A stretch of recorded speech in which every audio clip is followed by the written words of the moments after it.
अस्सलाम वालेकुम रहमतुल्लाहि व बरकातुहू। जी हाँ नाज़रीन, मैं एहतिशाम निज़ामी कासमी। आज 13 दिसंबर 2024 बरोज़ जुमा है। दोस्तों, all India Muslim personal law board के ज़िम्मेदारान दरगाह अजमेर शरीफ पहुँच गए और ख्वाजा मुइनुद्दीन चिश्ती रहमतुल्लाह अलैह की दरगाह का मुआयना किया, वहाँ के ज़िम्मेदारान से मुलाकात की और उनके साथ यकजहती का इजहार किया और बाकायदा मीडिया प्रेस कॉन्फ्रेंस करके एक बयान भी जारी किया है।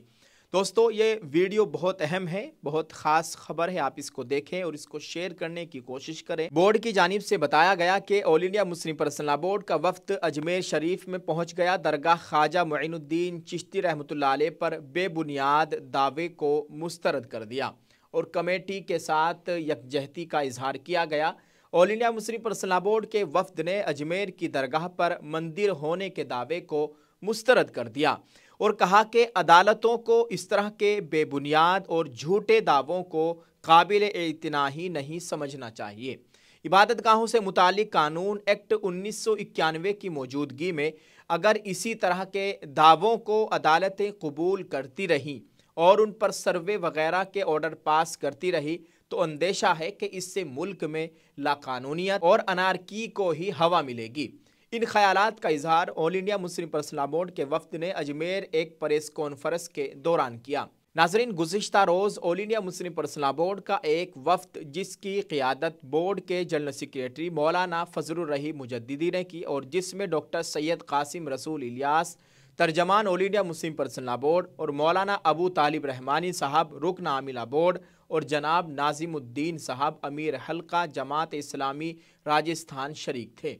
दरगाह हज़रत ख्वाजा मुइनुद्दीन चिश्ती रहमतुल्लाह अलैह अजमेर का दौरा किया और दरगाह कमेटी व सज्जादगान से मुलाकात की और दरगाह पर किए गए मुकदमे पर अफसोस का इजहार किया। वफ्द ने दरगाह के जिम्मेदारान को यकीन दिलाया कि बोर्ड न सिर्फ अखलाकी तौर पर उनके साथ है बल्कि हर किस्म की कानूनी, सियासी और दस्तूरी लड़ाई में हर तरह से साथ देगा। बाद अज़ा सज्जादगान के साथ एक प्रेस कॉन्फ्रेंस में बोर्ड ने वाज़े तौर पर कहा कि all India Muslim personal law board Ajmer की तारीखी दरगाह पर बेबुनियाद दावे को पूरी तरह मुस्तरद करता है।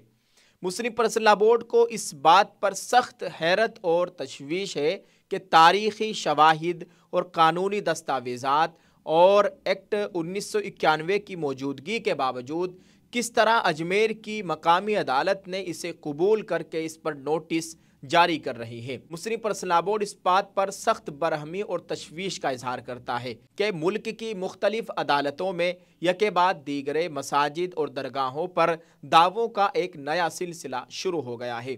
अभी संभल की जामे मस्जिद का मामला थमा ही नहीं था कि आलमी शोहरत याफ्ता अजमेर की दरगाह पर संकट मोचन महादेव मंदिर होने का दावा कर दिया गया।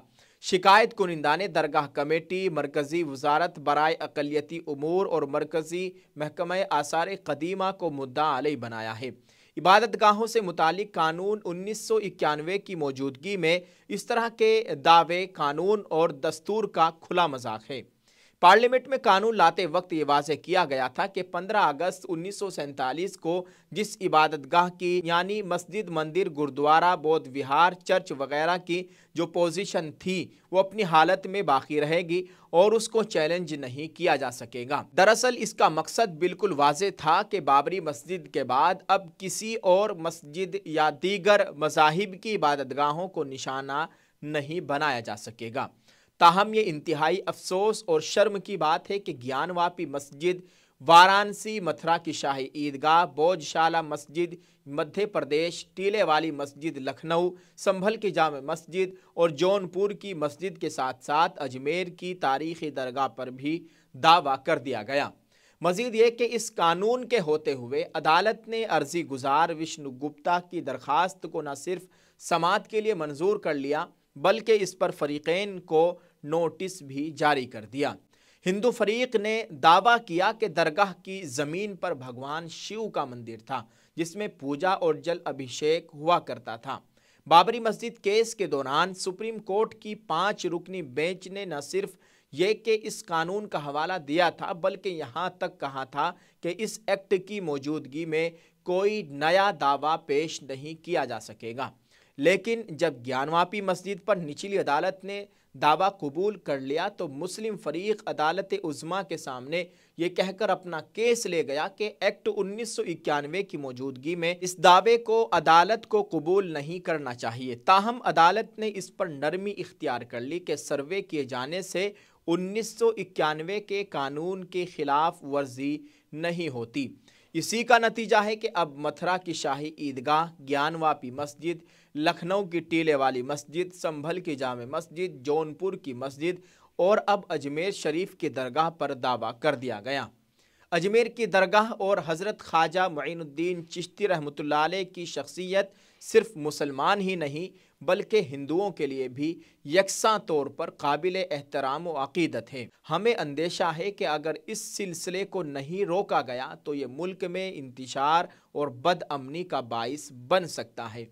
यह मरकज़ी और रियासती हुकूमतों की जिम्मेदारी है कि वो अपने ही बनाए हुए कानून एक्ट 1991 को सख्ती से नाफिज करे। नाज़रीन, प्रेस कॉन्फ्रेंस को मौलाना फजलुर रहीम मुजद्दिदी, डॉक्टर सैयद कासिम रसूल इलियास, मौलाना अबू तालिब रहमानी साहब ने मुखातिब किया। डॉक्टर सैयद कासिम रसूल इलियास ने सहाफ़ियों के सवालात के जवाब दिए। आखिर में दरगाह कमेटी की जानिब से मौलाना सरवर चिश्ती साहब ने इस इजहार यकजहती के लिए all India Muslim personal board का तहे दिल से शुक्रिया अदा किया और बोर्ड के साथ मिलकर काम करने पर इत्तिफाक किया। मौलाना सैयद सरवर चिश्ती साहब ने मुस्लिम पर्सनल बोर्ड के जिम्मेदारान का शुक्रिया अदा किया। नाज़रीन, आप इस ताल्लुक़ से क्या कहना चाहेंगे, कमेंट करके ज़रूर बताइएगा। और इस वक्त ज़रूरत है कि मुसलमान आपस में इत्तिफाक और इत्तिहाद के साथ रहे, आपस में फ़िरक़ों में ना बट के बल्कि एक दूसरे के भाई बनकर रहे। यही हमारे नबी प्यारे आका हज़रत मोहम्मद सल्लल्लाहु अलैहि वसल्लम की तालीम है। यही हदीस है कि अल मुस्लिमु अखुल मुस्लिम, मुसलमान मुसलमान का भाई है। आपस में अपने आप को फ़िरक़ों में ना बांटा जाए बल्कि ये वक्त इत्तिहाद का है और इत्तिहाद और इत्तिफाक के साथ भारत के मुसलमानों को, पूरी दुनिया के मुसलमानों को रहना चाहिए। अल्लाह ताला हमें आपस में इत्तिफाक और इत्तिहाद के साथ, प्यार और मोहब्बत के साथ रहने की तौफ़ीक़ अता फ़रमाए। अल्लाह ताला हमारे मुल्क में अमन व अमान का माहौल कायम फ़रमाए। नाज़रीन, इस वीडियो को शेयर करें और कमेंट करके अपनी राय का इज़हार ज़रूर कीजिए। जज़ाकल्लाह। अस्सलामु अलैकुम व रहमतुल्लाहि व बरकातुहू।